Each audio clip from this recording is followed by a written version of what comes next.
Netaji Subhash open ইউনিভার্সিটির PG first year second year অ্যাসাইনমেন্টের উত্তরপত্র পেতে আপনারা এসআর ইনস্টিটিউটে যোগাযোগ করতে পারেন। সেখান থেকে আপনারা অ্যাসাইনমেন্টের উত্তরপত্রের পিডিএফ নিয়ে নিজে পরীক্ষা দিতে পারেন, অথবা সাবজেক্ট ভিত্তিক টিচারকে দিয়ে আপনার পরীক্ষা সাবমিটও করাতে পারেন। এখানে যে সমস্ত ফোল্ডারগুলো দেখছেন, এখানে সমস্ত পেপারে অ্যাসাইনমেন্ট অ্যান্সারপত্র আপনি আমাদের কাছ থেকে পেয়ে যাবেন বা সাবমিটও করাতে পারেন।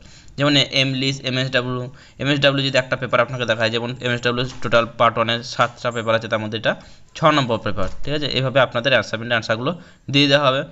তারপরে পিজিবিজি পার্ট 1 পার্ট 2, পিজিসিও, এখানে আপনার commerce PGCO part 1 part 2, PGED part 1 part 2, PGEG মানে English part 1 part 2, PGELT language teaching, PGHI part 1 part 2, PGMT part 1 part 2, এখানে অ্যাপ্লাইডটা পেয়ে যাবেন, ঠিক আছে। পিজিএমটি পার্ট 1 পার্ট 2 সব পেপারই পেয়ে যাবেন।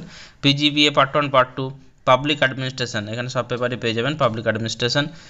পিজিপিএস পার্ট 1 পার্ট 2 এবং পিজিজেডও পার্ট 1 পার্ট 2 জুওলজি। তো এই সমস্ত পেপারে অ্যাসাইনমেন্টের উত্তরপত্র আপনারা এসআর ইনস্টিটিউট থেকে পেয়ে যাবেন। যদি নিতে চান শীঘ্রই ওনাদের যোগাযোগ নম্বরে কন্ট্যাক্ট করে নেবেন। স্ক্রিনের মধ্যে যে নাম্বার দেখতে পাচ্ছেন সেই নাম্বারে কল অথবা হোয়াটসঅ্যাপ করে সমস্ত ডিটেলস জেনে নিতে পারেন। ধন্যবাদ।